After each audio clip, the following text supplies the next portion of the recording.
Assalamualaikum warahmatullahi wabarakatuh. Selamat malam para mahasiswa sosiologi, para pecinta sosiologi, praktisi-praktisi sosial, peneliti-peneliti sosial yang sering mengikuti vlog-vlog saya mengenai teori-teori sosial dalam bingkai perspektif sosiologi. Tak terasa, beberapa hari lagi kita akan masuk ke bulan Nan Fitri, ya, Idul Fitri ya, bagi umat Muslim yang merayakan Lebaran Idul Fitri. Semoga di hari Nan Fitri nanti kita semua kembali berkah, fitrah, dan suci, dan semoga di bulan-bulan berikutnya, di tahun-tahun berikutnya kita senantiasa menjadi pribadi yang lebih baik dari sekarang. Baik, sehabis tarawih ini saya akan coba berbagi pengalaman, men-share teori-teori ilmu sosial kepada kalian semua untuk kita sama-sama belajar, untuk kita sama-sama mengetahui tokoh-tokoh teori-teori sosial dan pemikiran-pemikirannya. Dan juga kadang saya ingin mencoba nanti beberapa tokoh dari aliran filsafat sosial yang akan kita bedah dan kita analisis pemikiran-pemikirannya. Nah, untuk malam ini kita masuk ke dalam ranah sosiologi klasik ya. Seorang tokoh sosiologi klasik dari Jerman, ya, ini bernama George Simmel ya. George Simmel ini tokoh sosiologi klasik dari Jerman.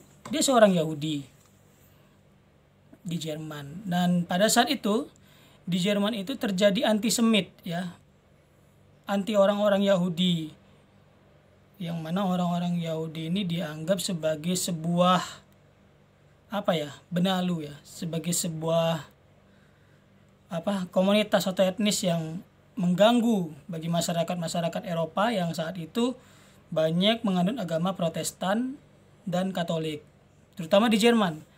Di Jerman itu banyak penganut Katolik dan juga penganut Protestan. Nah, makanya Weber mengkaji beberapa pemikirannya dengan melihat penganut agama Protestan. Akhirnya Weber mencetuskan sebuah konsep atau teori atau cara pandang sosiologis tentang etika Protestan. Nah, Simmel tidak demikian. Simmel ini dia sebagai pionir sosiologi yang tonggak pendirian sosiologinya ini berdiri sendiri ya, independen. Nah, dia dianggap sebagai pemikir sosiologi klasik yang sebelumnya mungkin tidak ada pengaruh-pengaruh yang mempengaruhi pemikirannya. Dia memandang sosiologi itu sebagai ilmu yang berdiri sendiri, George Simmel ya. Nah, George Simmel ini orang Jerman, tapi dia agamanya Yahudi, bukan agama mayoritas di Jerman ya. Ini agama Protestan waktu itu di Jerman, ya kan? Nah, George Simmel ini pemikirannya yang begitu terkenal ya, yang akan kita bahas dalam vlog malam ini dua ya. Yang pertama itu tentang sosiologi konflik dan filsafat uang. Saya ini akan membahas sedikit ya tentang sosiologi konflik dan filsafat uang George Simmel. Nah, Simmel melihat bahwa konflik itu merupakan bentuk asosiasi kerjasama antar manusia. Jadi, kerjasama antar manusia itu tidak harus dimaknai dalam arti yang positif. Kerjasama itu hubungan yang tidak harus dimaknai dengan hubungan yang saling tolong-menolong, saling membantu. Tidak. Bagi Simmel, konflik itu bisa disebabkan oleh kerjasama. Ya. Kerjasama itu tidak harus dimaknai dengan segala sesuatu yang menguntungkan kedua belah pihak. Tetapi Simmel melihat kerjasama itu bisa dilihat dari dua aktor yang saling membunuh, yang saling mengeliminasi. Siapa yang menang, siapa yang kuat, siapa yang kalah, siapa yang terpinggirkan. Nah, Simmel melihat seperti itu. Jadi konflik itu bisa dikatakan kerjasama. Nah, konflik adalah kerjasama untuk mengeliminasi salah satu pihak. Ketika kita berkonflik, ketika Anda dengan teman Anda berkonflik, dengan cara diam-diaman, ya, misalnya saya punya teman, sobat karib, ya, punya sobat karib, terus saya ada pada satu ketika kami diam-diaman gitu, nggak tegur sapa. Nah, itu merupakan bentuk kerjasama, bentuk bentuk interaksi sebenarnya.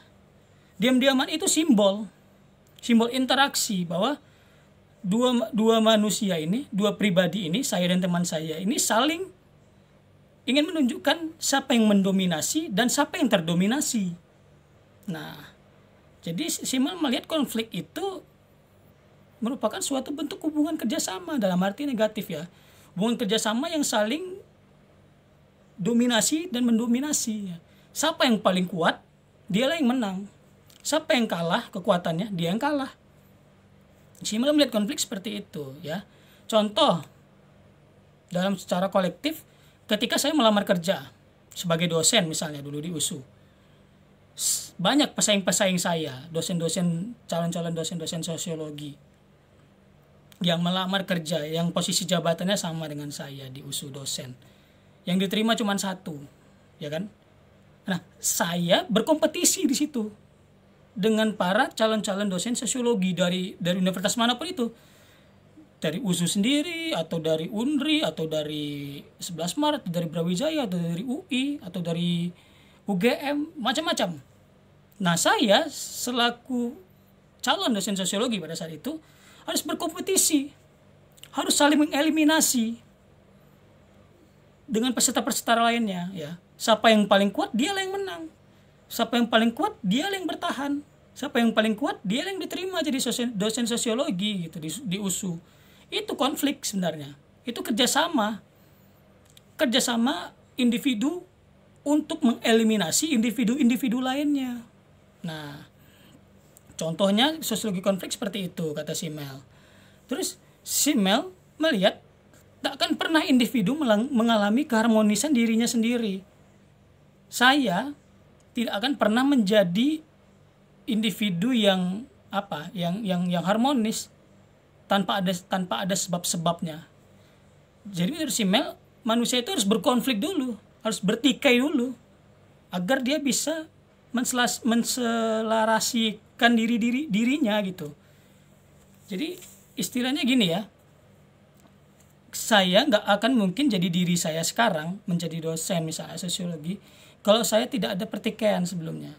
Contohnya saya pertikaian dengan pesaing-pesaing saya, ya, pesaing-pesaing saya yang menjadi dosen sosiologi. Ketika tahap terakhir saya wawancara, micro teaching, ya kan, saya itu mengalami pertikaian, konflik dengan peserta-peserta lainnya. Siapa yang paling kuat? Unjuk gigi lah di situ. Siapa yang paling kuat, dia yang menang di arena pertarungan. Nah, kalau tidak ada seperti itu, saya nggak mungkin jadi dosen sosiologi. Nggak mungkin saya menjadi dosen sosiologi tanpa ada pertarungan, tanpa ada pertikaian, tanpa ada persaingan, tanpa ada kompetisi. Nggak mungkin. Manusia bisa menjadi dirinya sendiri, bisa menjadi lebih baik dirinya sendiri, baik itu dalam ranah internal maupun eksternal. Dia harus ada pertikaian sebelumnya, sejarah konflik sebelumnya, kata Simmel. Manusia nggak bisa harmonis sejak hidupnya itu sendiri, nggak bisa harmonis. Tapi keharmonisan manusia itu dicapai dengan cara adanya konflik, adanya pertikaian. Itu tadi yang saya contohkan.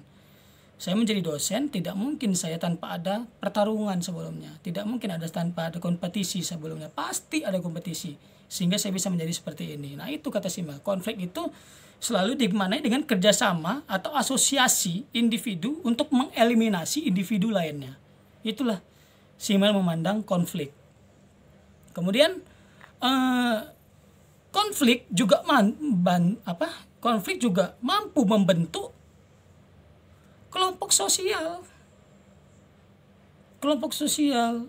Kelompok sosial ini dimaknai sebagai sebuah kelompok, ya, sebuah kelompok yang berkubu-kubu, yang dimana dalamnya terdiri individu-individu yang sama, satu visi, satu misi, ya. Jadi si Mel ini melihat konflik ini terjadi karena adanya kelompok-kelompok sosial. Contoh beginilah, ini paling sering terjadi di dalam kehidupan kita, di kelas misalnya ya. Di kelas itu ada geng ya. Ada geng pintar, ada geng orang kaya, ada geng orang biasa, ada geng anak nakal. Misalnya itu di kelas itu sering seperti itu. Geng orang pintar berarti dia geng-geng biasanya perempuan yang aktif di kelas, yang selalu ngerjain tugas tepat waktu. Geng anak nakal ini biasanya cowok-cowok nih yang suka nongkrong di depan kelas sebelum dosen masuk, nongkrong rokok dulu. Nah, ini geng anak nakal.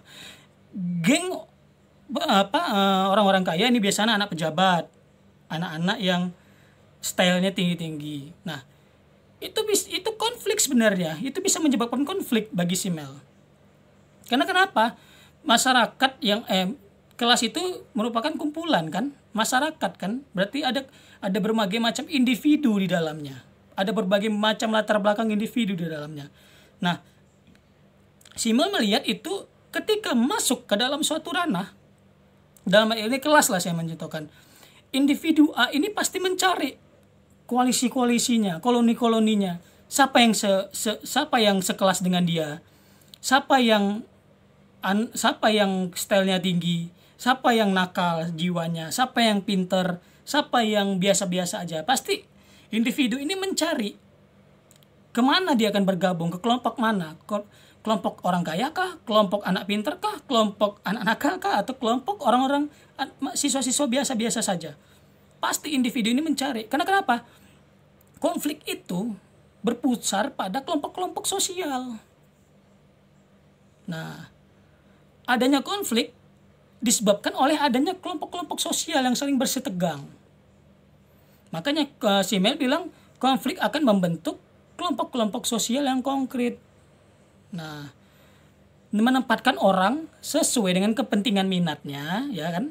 Dan kelas sosialnya. Contoh, waktu saya sekolah S1 dulu, ada yang dibilang geng perempuan gaul.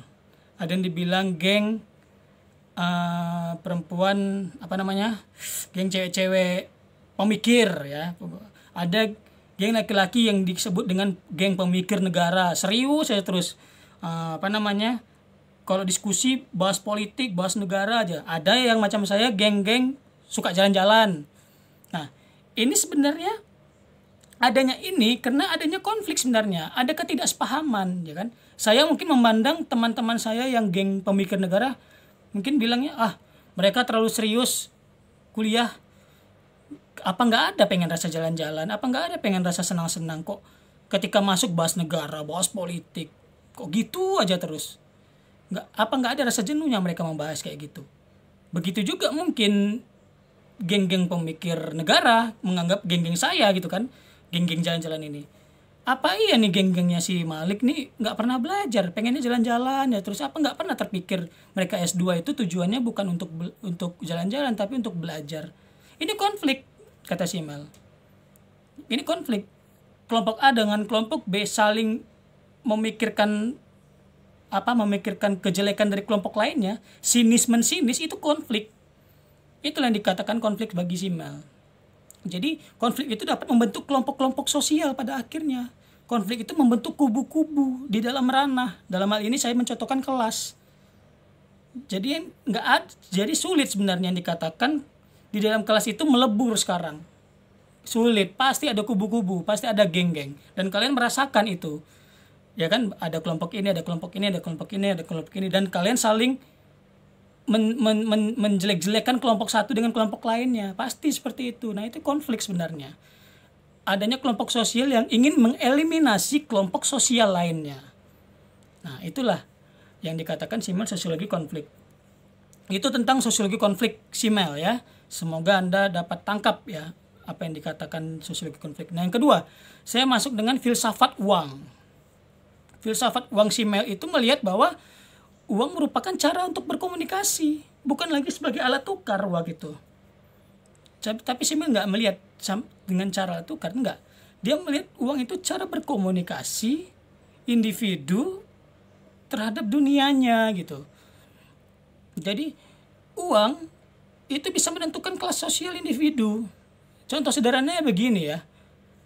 Kita pasti mengalami ketika awal bulan, ketika baru terima gaji, ketika kita baru dapat kiriman dari orang tua, kalau misalnya mahasiswa, kita pengen makan di Solaria misalnya, pengen makan di KFC, pengen makan di McDonald, karena kita baru dapat kiriman atau baru dapat gaji. Untuk apa? Untuk menunjukkan kelas sosial kita. Ini loh, kami ini mampu sebenarnya makan di tempat-tempat mewah. Kami ini kuat sebenarnya untuk makan-makan di tempat mewah. Tapi ketika akhir bulan, ketika uang udah menipis, kita nggak akan mampu menunjukkan kelas sosial kita. Nggak posting misalnya, nggak posting makan di tempat mewah, nggak posting makan di McD, makan di KFC, makan di Solaria, nggak posting gitu. Karena kita tahu nggak ada uang. Nah, contoh, ketika awal bulan kita mungkin pesan GoFood atau GrabFood. Ketiba akhir bulan, kita pesan makan Indomie tiap hari. Mengirit ya. Nah, itulah uang, kata Simmel. Uang itu bukan sebagai alat tukar, tapi sebagai alat komunikasi kita terhadap orang. Kita berkomunikasi tidak perlu dengan face to face, saya dengan Anda, nggak perlu. Kalau saya mau makan di McD, saya nggak perlu, aku mau makan di McD, aku mau makan di KFC, nggak perlu seperti itu, kata Simmel.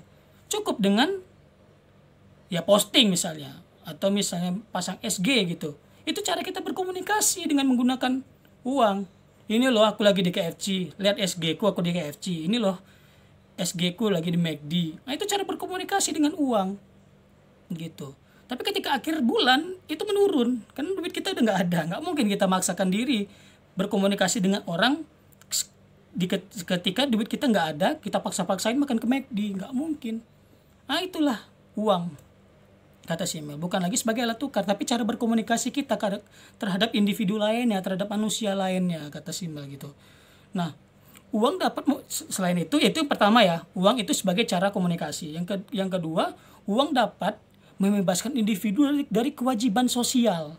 Nah, ini yang lebih parah, kata Simmel. Kenapa? Uang dapat membebaskan individu dari kewajiban sosial. Contoh, ketika saya dapat jadwal ronda malam ini, ya kan, saya malas lah ronda, saya bilang gitu.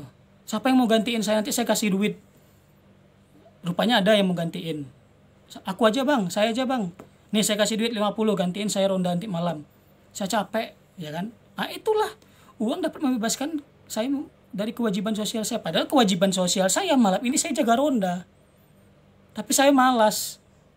Akhirnya saya kasih orang untuk menggantikan saya ronda. Saya kasih dia duit. Nah, itulah kewajiban yang uang yang dapat membebaskan kewajiban. Contoh lagi, ketika kita kena razia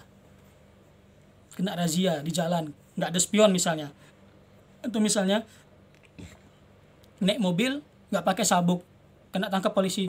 Udah pak, damai aja pak, ini saya kasih duit pak, damai aja lah pak. Kalau bawa ke kantor polisi nanti sidang lagi harus gini pak, harus gini lah, kita damai aja. Itu sebenarnya uang mampu berkomunikasi. Selain itu, uang mampu membebaskan kita dari kewajiban sosial kita. Harusnya kita, ya kalau kena tangkap razia, kita ikut sidang. Kita ambil mobil di kantor polisi dengan cara sidang. Tapi kita nggak mau, kita pengen terima instan, ya kan? Ya udah kita ya maaf kata, kita damai dengan polisi, kita kasih dia duit. Itu kata Simmel, yaitu uang dapat membebaskan individu dari kewajiban sosialnya. Ya kan? Jelas ya. Contohnya ronda tadi, malas ronda, kita kasih gantiin orang, biar orang yang ngeronda kita kasih uang, terus kita dapat razia, ya kan, terus kita kasih tuh maaf kata, polisinya kita ajak berdamai. Itu juga. Nah, satu lagi misalnya anak sekolah nih, kalian pasti sering dulu ketika ada ambil nilai ujian renang misalnya sama guru renang, saya bilang, terus kalian malas mau pergi renang misalnya, panas jam 3 sore, jam 4 sore pergi berenang gitu kan, bilang sama kawan yang pergi, kalian titip uang kepada kawan kalian yang nitip uang, yang pergi renang, ya kan, bro, saya titip uang lah, tolong kasihkan ke pak ini, biar saya nggak bisa hadir tapi saya dapat nilai, ini uang renang saya, ya kan, ini uang renang saya, dan kalau bisa saya diberi nilai yang bagus juga lah, bilang sama bapak itu saya nggak bisa datang misalnya kan, ada acara izin keluarga, ada acara keluarga, padahal intinya sebenarnya kita kadang malas juga gitu kan, terus kita kasih uang ya kan, titip sama kawan biar dikasih ke guru olahraganya. Nah, itu sebenarnya uang dapat membebaskan kita dari kewajiban sosial, kata Simel. Itu gak baik sebenarnya.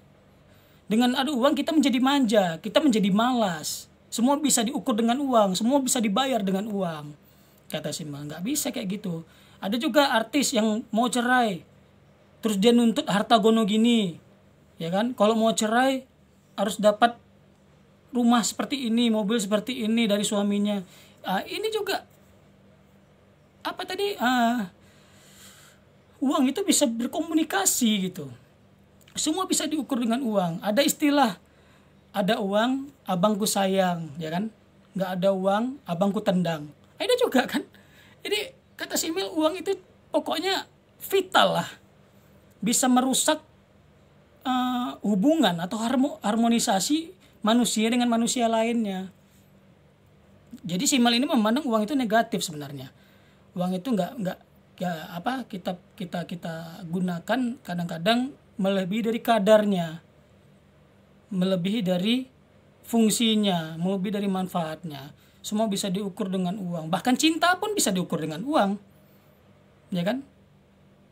Saya misalnya ada cewek tuh yang suka dengan si cowok karena mobilnya bagus, motornya bagus, duitnya banyak, matre. Itu kan uang, ya kan? Semua bisa diukur dengan uang. Padahal cinta itu sebenarnya kan hanya berlandaskan pada rasa kasih sayang, rasa saling memiliki, rasa saling mencintai, rasa satu visi dalam menjalani kehidupan ke depannya. Tapi pada akhirnya sekarang manusia tidak melihat itu lagi. Elemen-elemen cinta itu pada gugur. Semua diisi dengan uang, semua diukur dengan uang. Laki-laki yang mapan jika duitnya banyak. Laki-laki yang mapan jika penampilannya keren. Tapi apakah dilihat laki-laki yang mapan dia dari segi kealimannya, kepintarannya, apakah dilihat? Enggak juga sekarang. Semua diukur dengan materi. Jadi kata Simel, uang itu berdampak negatif. Nah, uang dapat mengubah dunia sosial seseorang, kata Simel. Uang mampu mengobjektifikasikan segala sesuatu. Semua mampu dengan uang, semua mampu dinilai dengan uang. Nih, bayar ini, bayar ini, bayar ini. Asalkan kamu mau, asalkan kamu mau. Itu uang. Sampai pada akhirnya ada anekdot dari Sophocles ya, yang menganggap bahwa uang adalah hasil kebudayaan terburuk yang diciptakan manusia. Jadi uang itu adalah hasil kebudayaan yang diciptakan manusia yang paling buruk, yang mempunyai dampak negatif yang besar. Sehingga Simel melihat filsafat uang dalam kajian sosiologisnya ini dalam kacamata yang negatif. Ya. Sampai ada guyonan, sampai ada istilah peribahasa istilah lah, bahwa Tuhan itu mengantarkan Nabi Adam, melempar Nabi Adam ke dunia tidak dengan serta-merta tangan kosong, tapi Tuhan itu menitipkan uang jajan kepada Nabi Adam. Saking jeleknya uang itu dapat merusak kehidupan manusia, sampai-sampai ada pemikiran humoris lah ini, istilah humoris yang diciptakan filsafat Yunani, bahwa Nabi Adam itu diturunkan ke dunia tidak hanya dengan tangan kosong, tapi Tuhan mengasihkan Nabi Adam duit jajan untuk jajan di dunia. Sampai sebegitu pemikirannya radikal ya filsuf Yunani ini, memandang uang itu sebagai